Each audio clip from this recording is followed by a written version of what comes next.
While we waiting, we can always talk about them Saints. Man, I tell you what, they looked like a football team yesterday. I don't know where that came from. And a little quarterback pretty good. Maybe we can keep them playing.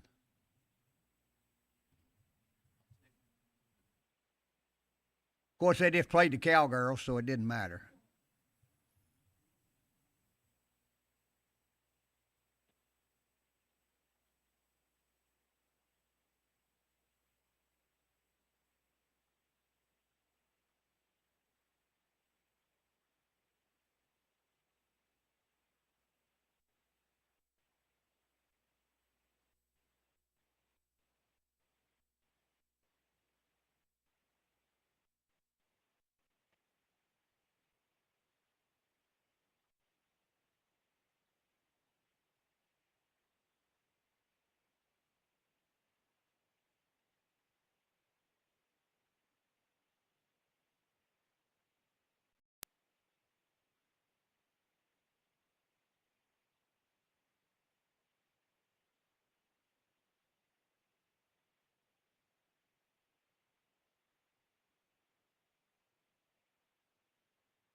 All right, we're going to call this Mississippi Advisory Commission on Marine Resources meeting Monday, September 16th to order.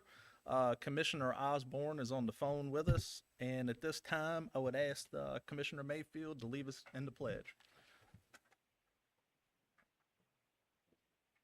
The flag of the United States of America, and to the republic for which it stands, one nation, under God, indivisible, with liberty and justice for all.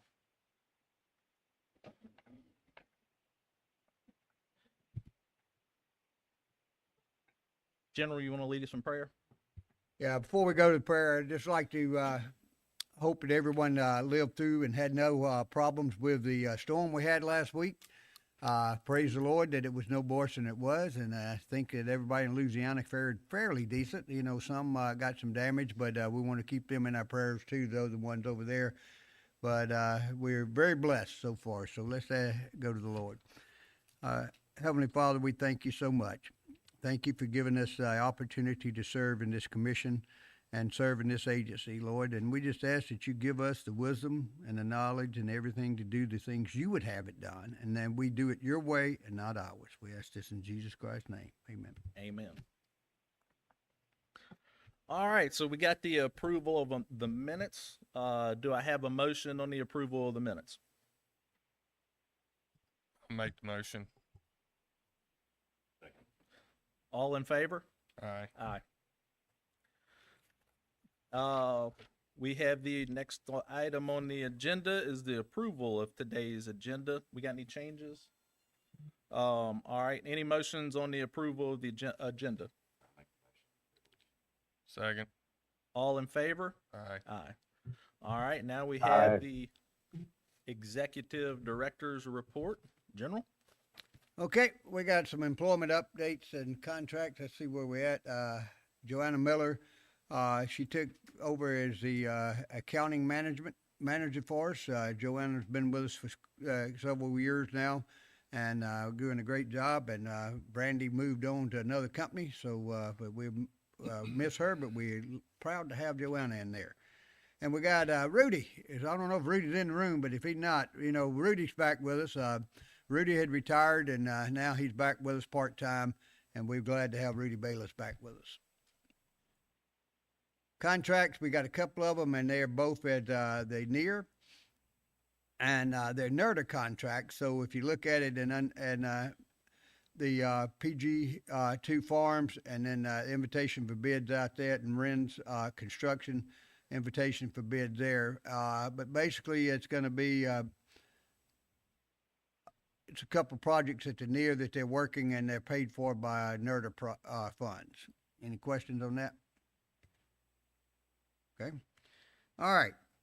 As far as the agency update, well, if you get a chance sometime, you want to walk back down through the second floor there, we'd love to show you our new fisheries department.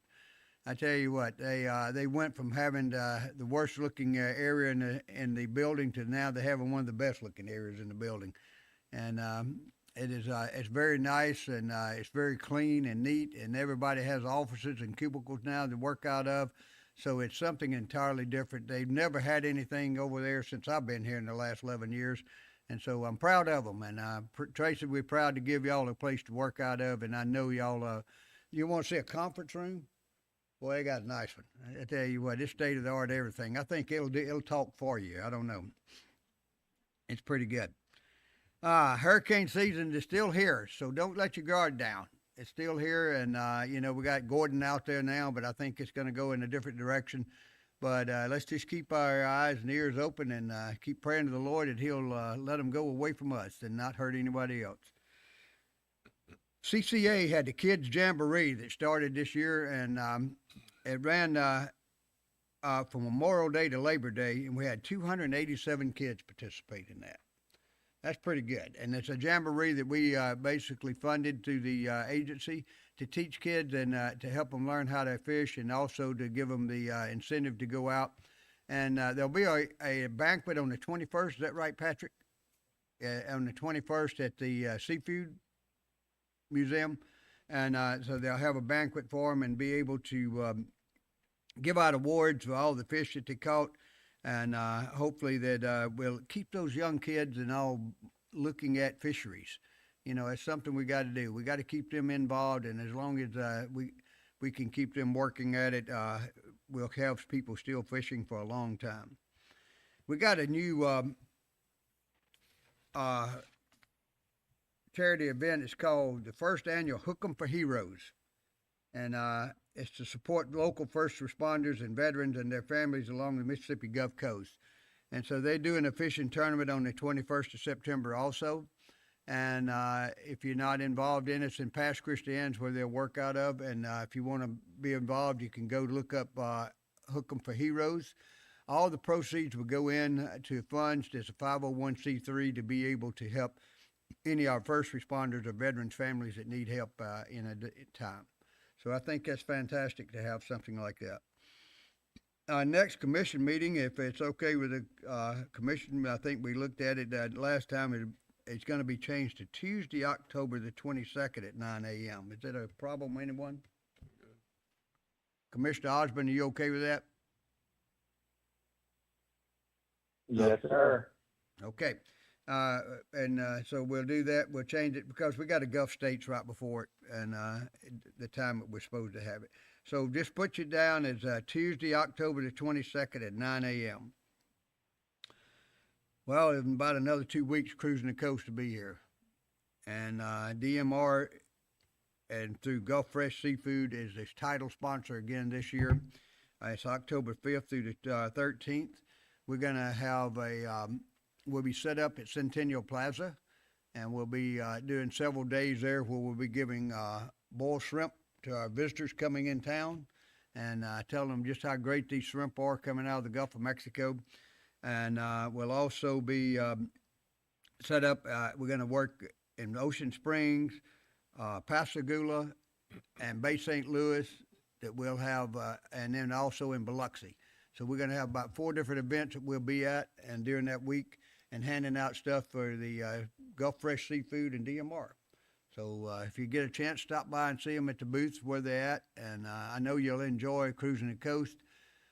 This year, Woody said that they're working trying to top last year's, and they're a little over 10,000 cars last year.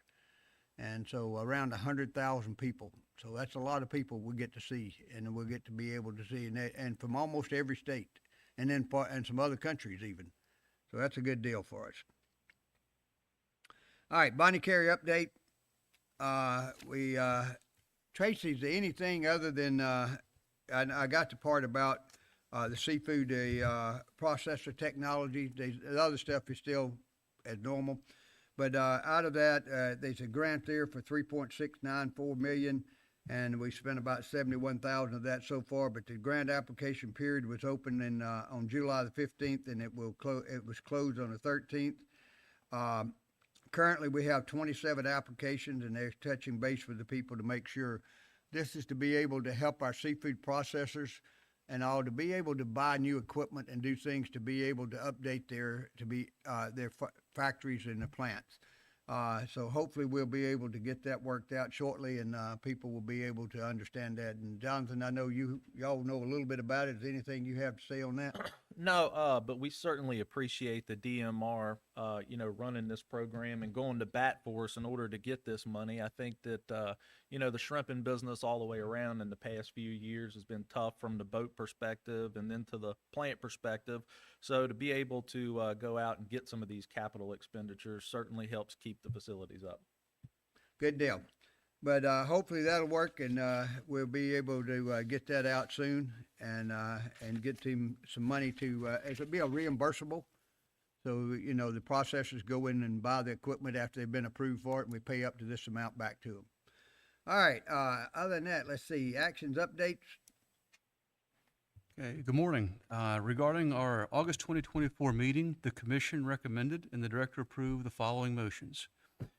First, there was a motion to elect Cam Roberts as chair and Jonathan McClendon as vice chair of the Mississippi Advisory Commission on Marine Resources. There's also a motion to amend the agenda to move the following commission meetings, September's meeting to this morning, and October's meeting to October 22nd at 9 a.m.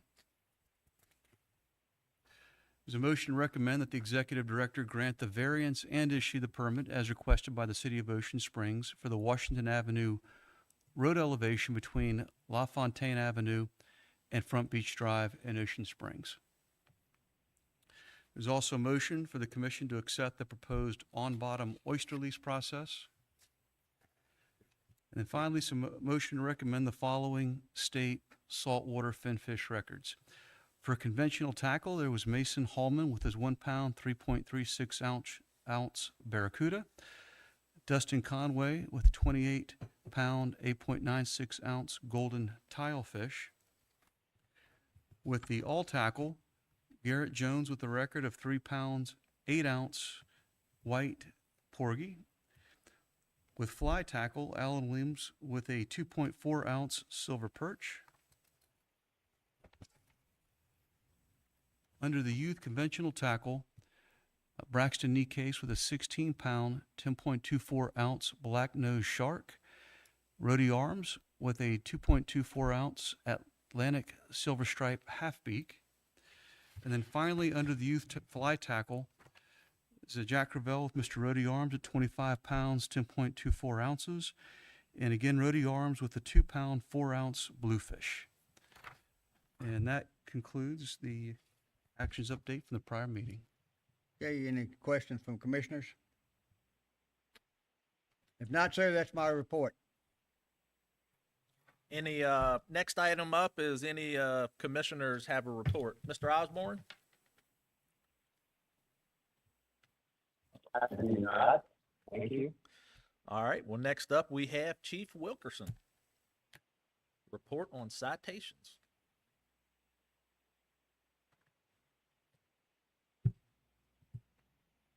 Good morning. Everybody doing well? Outstanding. Well, August was a busy month. We're looking at probably 2,800 or more contacts. Nothing major stands out. I'm going to be pretty brief on this due to the fact that I'm going to have Senior Master Sergeant Roy Lipscomb give you an update on the derelict vessel program. Any questions?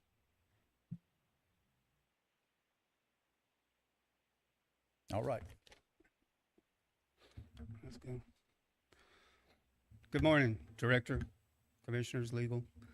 When we first started, the presentation is going to be about, we moved it over to the Office of Marine Patrol in August of 2022 and the success. When we first started this, I kind of didn't realize every vessel has a story. Unfortunately, a lot of them aren't good stories. We've had a lot of vessels involving suicide, deaths, even murder. So let's get a definition of what. Just a clicker. Oh, there. What is a derelict vessel? It is a vessel aground without ability to extricate itself without mechanical assistance. It is sunk or resting on the bottom of a waterway. Abandoned, how long? If it's unattended for more than 10 days, or after a big storm or hurricane, it's 30 days. If it's wrecked, junked, or substantially dismantled, docked, grounded, or beached upon property of another without property owner's consent, it's obstructing a waterway or within 100 yards of state, county, or municipal port, if it's endangering the life or property, if it's broken loose or in danger of breaking loose from its anchor, mooring, or ties. And one thing, pet peeve I have, we have everybody calling. It is not your neighbor's vessel just because you consider an eyesore. We have tons of people call. They don't like the way their vessel looks, their neighbor's vessel. And I kind of tell them, I say, what kind of car do you drive? What if they don't like your car? It's not illegal. So we have to fend those out all the time. Let's see. Get this thing to click. There's some vessels in Hancock County. It's kind of a very interesting case. I was first called out there in 2019 with Lieutenant Michael Yance. It's a property where some sovereign citizens live. First, they called us out. They sunk a houseboat across the bayou right there, and the neighbors couldn't. So we had to go out there, talk to the people, and then the houseboat's still there. Anyway, we found out afterwards what they were up to. They were using all these sailboats, dragging them up on land, and cutting the lead out for ammunition. There's ammunition all over the property. They had a falling out, the two sovereign citizens. One shot, killed the other one. And then the next morning after Hurricane Ida, Hancock County went in by boat, and the other gentleman opened up with an AK-47. He's deceased now too. There's buried treasure on the property. There's all kinds of crazy stuff going there. So it was quite a, I couldn't get anybody to talk to me about it. So I went down, it's like 10 in the morning. There's a local bar down in Pearlington by the Pearl River.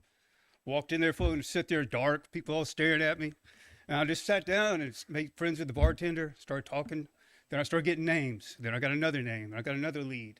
And that's how we put the whole case together with help of Mr. Eckert. It's quite a puzzle. It is all kinds of characters, crazy characters involved. A jockey who stole the treasure, a lawyer who's, anyway, he's got no firearm and no ammunition. He lives on a sailboat.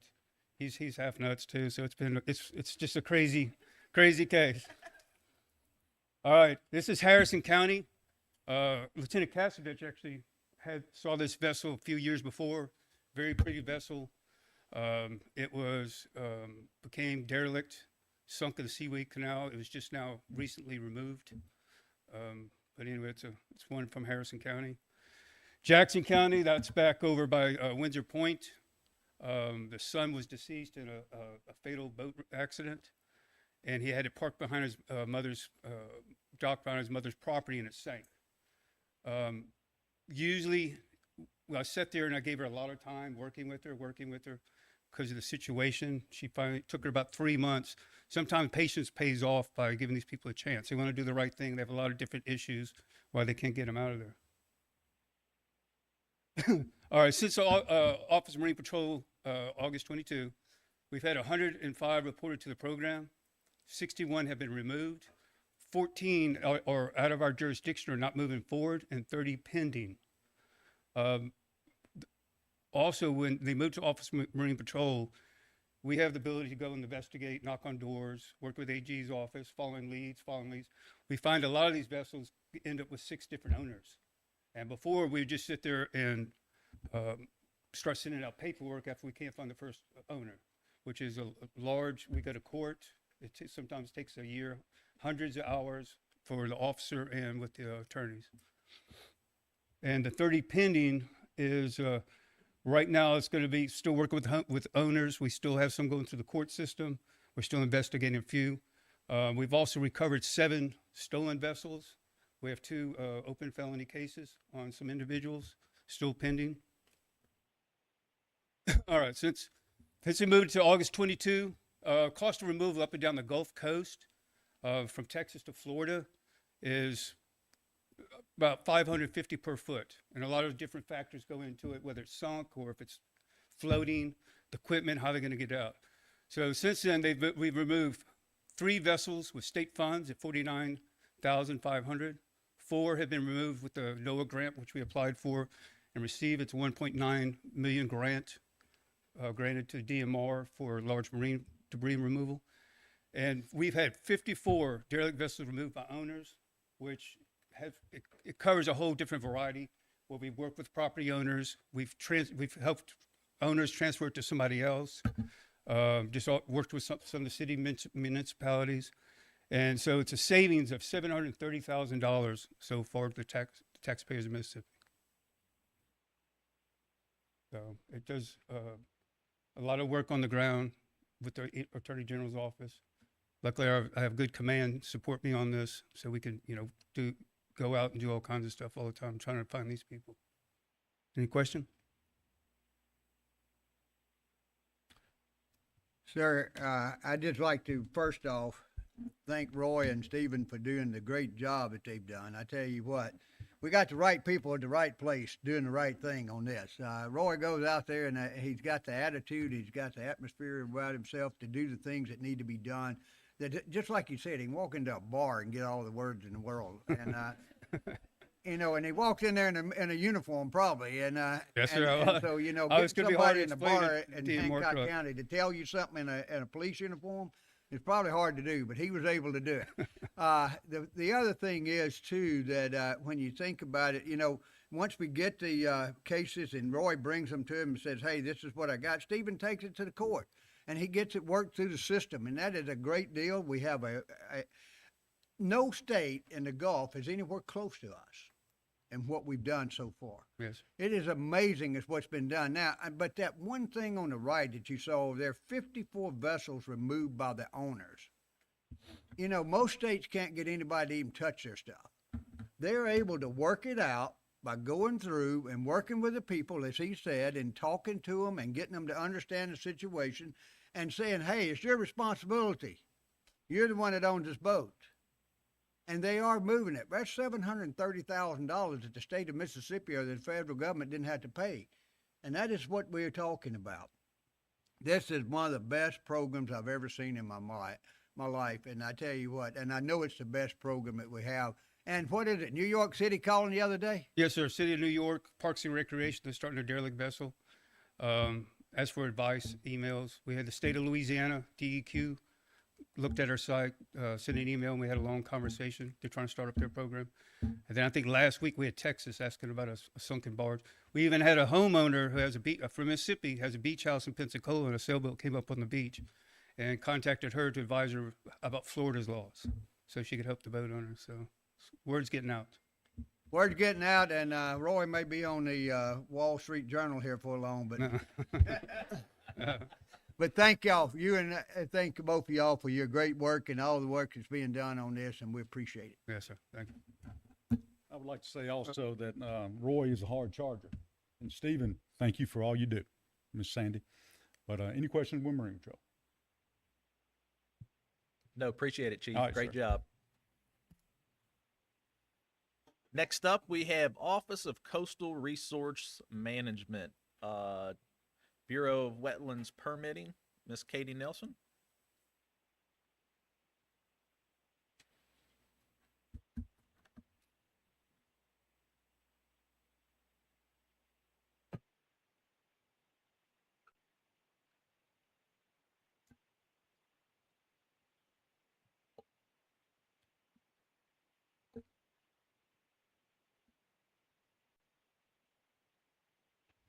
All right. Excuse me. Good morning, everyone. Before I start, I want to preface this presentation by briefly explaining what type of certification that National Park Service is requesting. We don't directly regulate federal agency activities, but we are able to review federal projects for consistency with our coastal program and to condition those consistency determinations to ensure that the project will have no net loss of coastal wetland habitat or function. So, to begin, the National Park Service at Gulf Islands National Seashore, they're requesting a consistency certification. The project is located along Park Road in the Stark Bayou area of Gulf Islands National Seashore in Ocean Springs. The project is within the General Use District. The agent is U.S. Federal Highway Administration. And the purpose and need of the project is to enhance the public's use and or enjoyment of natural resources by providing a safe place to walk and cycle within the Stark Bayou area, helping to offset adverse impacts to recreational uses from the Deepwater Horizon oil spill. The applicant is requesting to fill for construction of multi-use trails by filling 0.07 acre of vegetated coastal wetlands and 0.23 acre of non-tidal wetlands. The placement of fill will be for shoulder widening, bike and pedestrian boardwalks, placement of riprap, and installation of culverts. Here is the project location. Again, it's along Park Road within Gulf Islands National Seashore.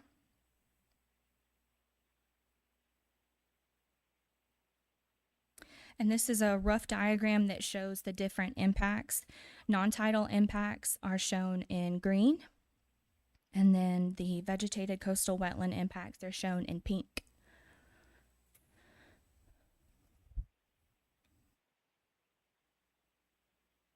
For unavoidable impacts to vegetated coastal wetlands, the applicant is requesting 2 variances to our coastal program. Their justification for the impact states that no feasible alternative sites or construction techniques are available. There is significant public benefit in the activity, and a public hearing has been held.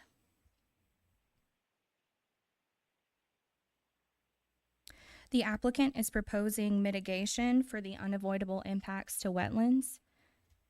To mitigate for the vegetated coastal wetland impacts, they are proposing to replace the existing 24-inch culvert under Park Road with a 40-foot by 20-foot bottomless concrete culvert to improve the natural flow to 4.95 acres of tidal marsh habitat that is directly east of the project area.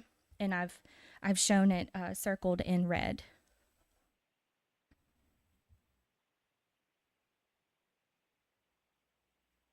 Oh, wait a minute. Oh, I forgot about the non-tidal mitigation. There, for the impacts to non-tidal wetlands, they're intending to purchase an appropriate number of mitigation credits from a local mitigation bank. Notification of the project was published in the Sun Herald on August 4th of 2024. Notification also appeared on our DMR website from August 1st to September 3rd.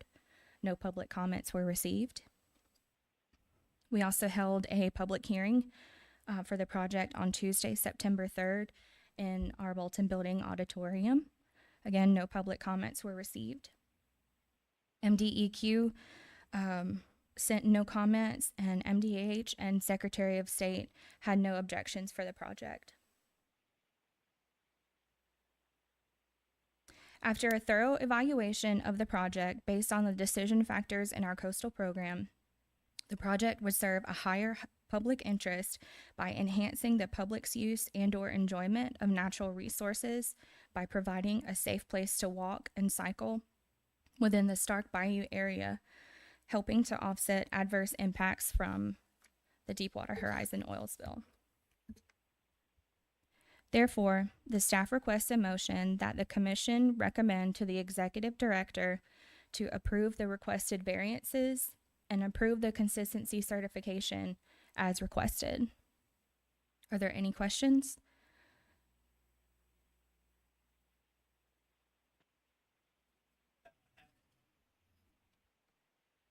Do we have a motion to accept the staff request of the requested variances? I'll make the motion. All in favor? Aye. Aye. And Aye. do we have another motion to approve the consistency certification as requested by the DMR staff? I'll second. All in favor? Aye. Aye. Motion passed. Thank you. So we have no report for Office of Coastal Restoration and Resiliency. No report on the Office of Finance and Administration. Next stop, Public Affairs. Ms. Charmaine. Good morning. The Mississippi Department of Marine Resources had 15 media mentions since the August MACMR meeting. News items included the opening of GAG and Greater Amberjack fishing seasons, Labor Day weekend boating safety tips, and a grandfather and grandson working with our Shrimp and Crab Bureau to install a monofilament recycling station at River Park in Pascagoula. The Office of Marine Patrol took part in the We Work the Waterways event in Pascagoula on September 6th and the Van Cleve Homeschool Co-op on September 12th. CSO Rick Burris gave a presentation for the Gen C field trip at USM on August 28th. The agency sponsored the Biloxi Seafood Festival and featured a booth at the festival, which was held this past Saturday. We had hundreds of visitors at our booth where MDMR staff handed out our publications, fish ruler stickers, and various items promoting Mississippi seafood and the National Heritage Area. We launched our annual photo contest where the winning photos will be used in the agency's 2025 calendar. We ask that submitted photos depict an aspect of the marine resources available on the Mississippi Gulf Coast, including recreational and commercial fishing, coastal preserves, marine plant and animal life, marsh areas, boating, and Mississippi seafood. The deadline to submit entries is Friday, October 25th, and they can be emailed to publicaffairs@dmr.ms.gov.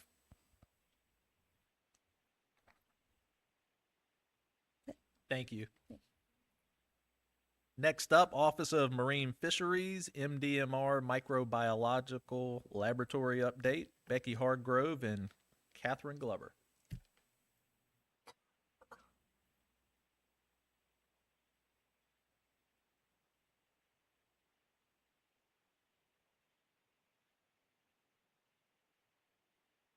Good morning. Morning. Hello, my name is Catherine Glover. I'm a scientist with the Shellfish Bureau, and today I'm going to talk to you about how the MDMR Shellfish Bureau samples and manages our growing waters for oyster harvest. This program ensures Mississippi oysters are safe to eat and that the public's exposure to potential illnesses is minimized. We work very closely with the microbiology lab to reach this goal.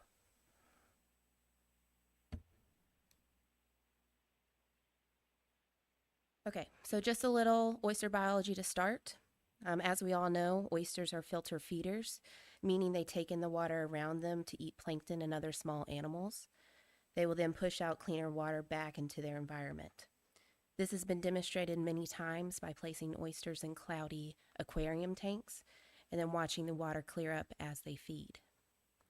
One large downside, however, is that they will also eat bacteria and viruses that are in the surrounding water. These harmful organisms will collect in the oyster and then can cause problems when the oysters are harvested. So how do we protect the public who enjoy eating raw oysters? We monitor the water quality in order to lessen the chance that someone will get sick from eating raw or potentially cooked oysters or partially cooked oysters that have been harvested from Mississippi waters. The NSSP Model Ordinance is a document that provides guidelines to shellfish producing states on how to mitigate public health risks. And according to their most recent version, the State Authority, or MDMR, will establish sampling stations to effectively evaluate the health of our oyster growing waters. So here's a map of all of our growing areas within the state. And then within each area, the Shellfish Bureau has placed sampling stations between the oyster resource and areas that pose a potential threat, such as sewer pipes, lift stations, wastewater treatment plants, industrial areas, etc. There are 89 sampling stations that we monitor along the coast, and they are tested every single month throughout the year.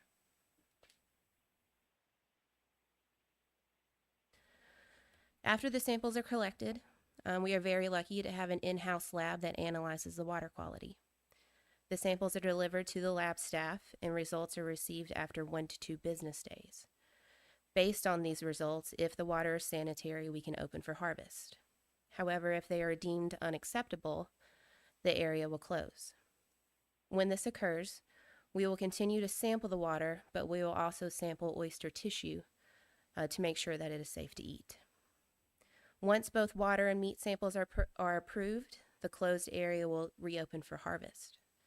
Currently, we have more than 20 years of water sampling data that is used to monitor potential triggers for closing events and to aid our staff in mitigating public health risks. Now I'll turn it over to Becky Hargrove, who is the director of our microbiology lab. Good morning. As Kat just said, that I am Becky Hargrove. I am the director of the Mississippi Department of Marine Resources Microbiology Is now Laboratory. exiting. Okay. And we do work closely with the Shellfish Bureau because we are the data generators. We are the ones that are getting the results of the testing that is needed for the Shellfish Bureau to be able to have these growing areas open or having to reopen to have a safe product of oysters that we all love to eat. Okay. So why is it important to know what type of level of fecal coliforms are in the water or in the meats of the oysters of our growing areas? Well, we like to eat these oysters raw. or we like to have them where they're partially cooked or charbroiled there on the grill. And so, be able to have a safe product, we need to look at the amount of fecal coliforms that are either in that water area, in the water samples around that area, because we know oysters are filter feeders. That water is going to be filtered through. So, if you have fecal coliforms and other bacterium viruses, then that is going to be getting into that meat that we like to eat. And so, one of the fecal coliforms that we are very familiar with is E. coli. And E. coli is a bacterium that you find commonly in the gut and the lower testaments of the warm-blooded animals. But it's also a great indicator for other organisms that might be in there. And that's why it's considered an indicator organism. It's very easy to detect. You can detect it at very low levels. But if you're seeing fecal coliforms around, then you might be also seeing other disease-causing bacteria that causes illnesses as typhoid, diphtheria, hepatitis A, and cholera. Oops. Okay. So in order to be able to have these growing areas open or to reopen after a storm event, or if the area has been closed, you have to have testing. And we are super elated and excited to say that in March 26, 2024, the microbiology laboratory was compliant to be able to run these tests. The tests for opening them are regulated, and the protocol is set forth by the National Shellfish Sanitation Program administered by the FDA. And so therefore, now we're able to do this testing, quote unquote, in-house. So that's why we have such a great, we get the samples are being taken with the Shellfish Bureau, and then now the microbiology lab is able to run these samples all together. All right, I forgot to mention to you, these are the two tests that we are compliant for. So that first test is the multiple tube fermentation technique. That's what we use to test on the seawater that is around those oyster reefs. And then the second test is the type of test we use to actually test those meats in the oysters. Again, it's a multiple tube test, and we add a standard plate count for those shellfish meats, and I'll explain that to you in these next slides. Okay, so here is our fecal coliform water testing. As you can see, Raul and I are on the first photo there, and it takes a lot of tubes to be able to do this type of test. So what we use is we use these test tubes full of media, and we make the media all ourselves in-house as well. And the media is the food for the bacteria. And so, of course, we have to have that special food for them inside those tubes. We go ahead and we take 3 dilutions of that water sample. Why are we taking all these different dilutions? Because we're trying to find that perfect sweet spot of what that bacterial level could be. If we go ahead and just put 100 milliliters in there, maybe then when we go to see that, the results the next day, it's too high. We can't do anything with that result. It's just too much. And then, or if we have too low. So that's why you have different dilutions to try to find that sweet spot in there for we can actually use these numbers to help with the opening and the closing. So it's 5 tubes each of each dilution. And then we also, what's unique about fecal coliforms is that they will actually ferment sugar. So there's sugar inside that media, lactose, and it will take at 44.5 degrees Celsius, you push this bacteria up to that temperature, it will actually ferment the sugar. So that's what we're trying to capture here in that that picture there on the far right. It's a test tube that has the media in there that has the sugar. After 24 hours of us putting those tubes at 44.5, after we put the water sample in, now you will see, can you see the effervescence, the growth, the bubble inside of there? So that is considered a positive tube for fecal coliforms. You're seeing effervescence and you're seeing growth. So after we run the samples and we look at them the next day, we count how many of those positive tubes there are. And once you take that number, how many of that are positive, we are able to calculate what is known as a most probable number, a MPN. And really what you're doing is you're getting an estimate of how many colonies could be there, because we're just looking at presence and absence. Is the fecal coliform there? Yes, it's in the tube, but then how many tubes is it in there? And then from there, we can come up with a calculation, which they call most probable number. And that's the number we give shellfish. And that's the number that they were able to do their regulations that they need to do on the oyster growing areas. The meats are a little bit different. The meats, we actually have to shuck the oysters and find out how many fecal coliforms are inside the meat. So it's not as much fun as if you go to a bar and watch them shucking in front of you, or if you've gone to shuck yourself, because you're able to go behind and on that hinge and it's easy to pop. We actually have to go in the front. We have to use aseptic technique. Everything has to be sterile. We want to make sure the fecal coliforms we're seeing inside of that meat is true to that meat source, and that we're not getting anything contaminants from the mud of the hinge or even from our hands and from the instruments we're using. So we actually have to pop it from the bill. So when we hear, oh, we will help you shuck, we're like, it's a little bit different type of shucking. You have to get it in the bill, and it's a lot harder to do. And then you can see we nicely put that meat in there in that next picture, and we make a wonderful oyster shake. So if you didn't like to eat oysters before, after you see the shake, you're not going to want to, or the smell, you're probably not going to want to eat them anyway. But then we take, again, it's kind of the same type of testing. We take the sample, we take the oyster meats sample, that nice slurry, we put it in the test tubes again. And then this is a 4 dilution this time. Instead of just 3 dilutions, we actually break it down into 4 dilutions, count how many are positive, and therefore we can get that MPN number. What's a little bit different though, we actually take some of that, put it in a plate, put the media on top of it, the gel part of it, and in 48 hours, we can actually have a colony count. So we're getting not just, is it present there, and kind of an estimated most probable number, we're also getting a true colony count. And that also helps with us to make sure how our testing is. It's almost a checks and balance in our own testing, because if we're getting a very high MPN number, but we barely have any bacteria counts on the plates, what did we do wrong, or vice versa? Okay, moving forward, what are some capabilities we like to move forward with the micro lab? One is for potable water testing. This is something for the seafood processors. Some of the seafood processors still are using well water, so the water is not being tested by the city. So therefore, it needs to be tested to see, especially the water that you're using to clean the shrimp or clean the shellfish that you're wanting to package. And so what we look for is a total coliform type testing, is just a presence and absence. And also we do a colony count as well. If it's there, then we let the processors know, and there's a regulations and protocols they have to go through. So it's a presence absence. Is it there or is it not? And so that's something that we can start moving forward and doing that type of testing.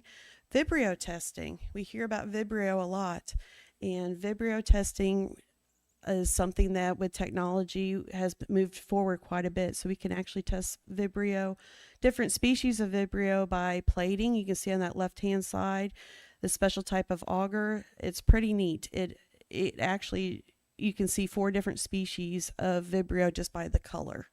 And so you're able to do testing that way. And PCR work. This is where, we have a lot of Vibrio. We might have, what type of Vibrio do we have? And so, yes, you can look at the plates, but we can actually get into the DNA part of it. Is this the actual strand of Vibrio that may be pathogenic? And so that's another avenue that we can go on with.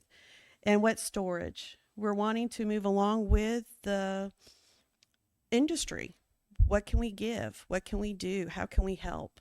And so one other thing is also wet storage is also a topic. And if that comes about, then we are hoping to be able to help with that testing. So when these oysters are coming out of the growing areas or with the aquaculture, and then they're putting into these tanks for wet storage, you have to test what type, if there's bacteria in there as well. Because as we know, they're filter feeders, they're going to pick all that up. So, and at the end here, this is our crew in the micro lab. And if you have any questions for me or Kat.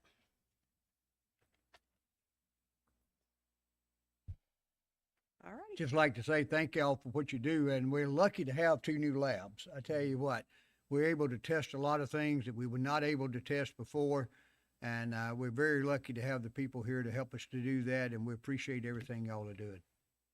Yeah, absolutely. I think you see anything with something that's going good, it's got a good price, it's got a good demand. You can just look at the recent deli meat recalls and look at how fast and how hard these things can go south. So appreciate you.